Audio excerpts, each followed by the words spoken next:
What's up, everyone? We're GameSpeak. And today we're here to talk about the Nintendo Switch. I'm sure you've all heard about it. Whether you're excited about it or not is where we all draw the line, isn't it? What do you guys think? I'm excited. I think it's got very new innovative features, and I'm looking forward to it coming out. Me, I'm kind of on the fence about it. I mean, in terms of the games, they don't really interest me. But from a technological standpoint, I'm very interested because I want to see how things work, whether it works as well as they say it will, what more it has in the future lined up for how they're going to utilize all the tech that they've got. What do you think, Iqbal? I couldn't care to be honest. Why's that? I don't know. I just don't feel that we need another Nintendo. I've never been a huge Nintendo fan anyway. I've bought a couple of their consoles, but this one I just felt it's the last one. I felt they had to come out with another one quickly. Just doesn't interest me at all. I've seen the videos and. Did you ever play the SNES or the GameCube? I played the GameCube. SNES, yeah. I never had one. I remember playing Street Fighter. That's pretty much it. N64? No, I had a PlayStation then, and great consoles, man. Nintendo 64, yeah. So what do you think would make you interested in a Nintendo Switch? Well, the Nintendo. Well, possibly games, maybe. I know you're going to say Mario, but I'm not into Mario. Yeah. I mean, my fear of the Nintendo Switch is that it's going to turn into another mobile gaming platform, like how you mentioned Pokemon Go and Mario. Me personally, I did play Pokemon Go. I was addicted for a little bit. Ashamed of it now, but it is what it is. I was into it. What about you, Res? For me, it's all about games like Zelda, Metroid, Yeah. Xenoblade Chronicles. They're the ones that do it for me. Mario and Donkey Kong don't really interest me much nowadays. I think I've kind of grown out of the basic platformers. I say basic, but they're pretty challenging. Yeah, they are. But I tell you what, you mentioned Metroid. That just made me think. Wow, like if they had that right now, I'd be freaking pumped for it. I mean, I've never really been much of a Zelda fan. I know there's everyone out there who's probably listening to this thinking, how can you not like Zelda? It's just never appealed to me. I'm sure if I played one, I'd probably think otherwise, like more than 30 minutes, that is. But, for me to buy a whole console and then just kind of like be almost strangleholded into one game and one game only, that does make me worry a little bit. Because what if I don't like Zelda? Does that mean I'm going to be tempted to return the Nintendo Switch? Why can't we have a bit of everything? GameCube, look at that. They branched out into Resident Evil games. The GameCube, Resident Evil, was it Zero? I think was out. Zero and the remake. Zero and the remake. I recall playing Zero. I think.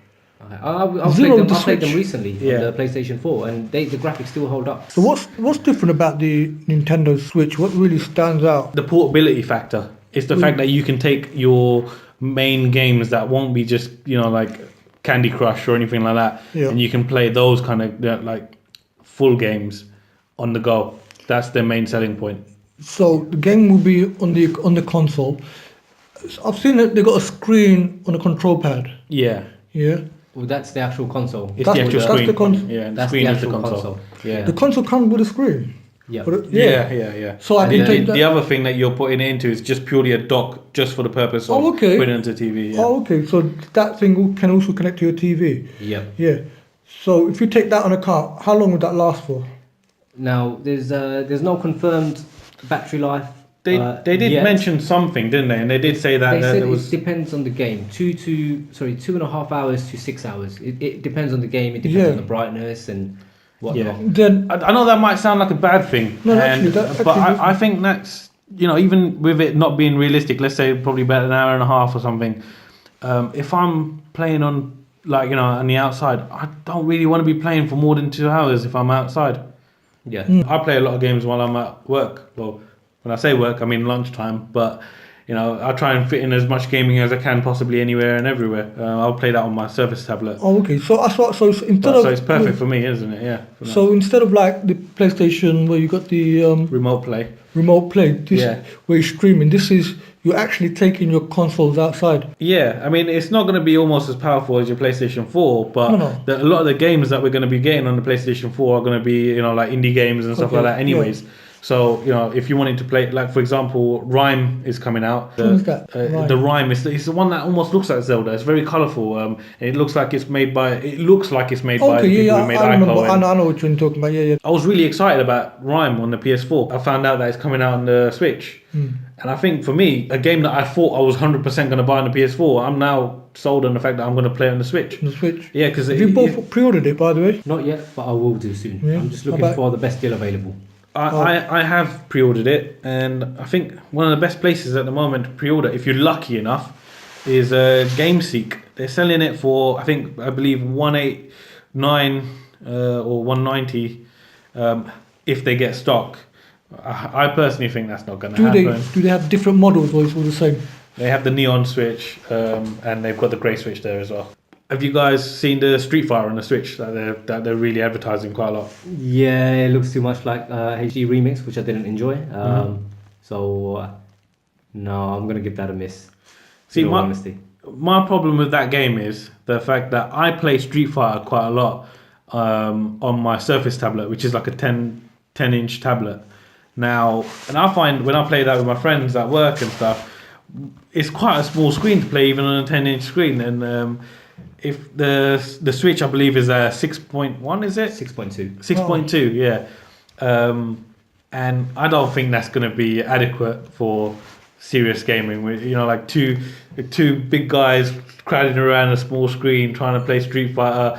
It's going to look wrong. I'll see how it goes. If you guys love it, then I'll buy it. That's the beauty of it, isn't it? Yeah. You can expect your mate to buy it, then bring the whole console around. Yes, like let me borrow it for a week. Yeah, and show you what it's all about. Yeah. I do think it's overpriced though. I still believe 100%. it should have been a lot cheaper, especially in the UK. 180 is not bad, isn't it? 200. 180 is from GameSeek, which they haven't actually got any stock of at the moment. Okay. And Right, that's like a you But got to normal win the retail- lottery. Yeah, normal retail is 200 and 280. yeah, that's Yeah. too expensive. It's too expensive, and Nintendo are clearly stating that they're making a profit on each console. I think that is, to me, disgusting, because as much as they've got the right model, because they're like doing the whole thing that Apple are doing, which is giving everyone the whole pay this much for it and we'll give you this and pay for the the strap alone costs £5. It's just ridiculous, but people are going crazy over it, just like they would the next iPhone. Yeah, you don't even get a charger for your control Joy-Cons. That's ridiculous. You got to pay £30 extra, was it, or £24? I believe. Sorry, just under 30, 28. I think I saw it. 28 is standard, I think, but I think you can get it for 24 on the Nintendo website. Right. Okay. Whether they've changed that, I'm not too sure. I might be wrong. So you can charge your control that's control yes. pad whilst it doesn't have to be docked. Yeah. Docked. Yeah. With the console. While it's docked and your controllers run out of battery, then you've got no choice but then to put it onto the screen and stop playing. stop playing. Yeah. Unless you've got a classic controller, which also costs ridiculous. An arm and a amount. leg. Yeah, pretty much. I mean, fair play to Nintendo for trying something that's really different. I'll give them that. No, not fair play to them. They're fair play to them when they're not taking it out of my wallet.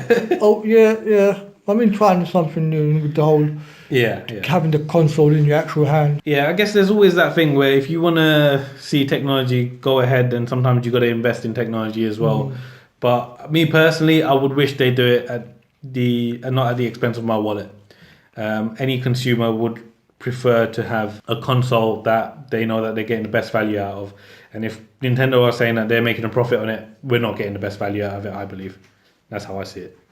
I agree completely.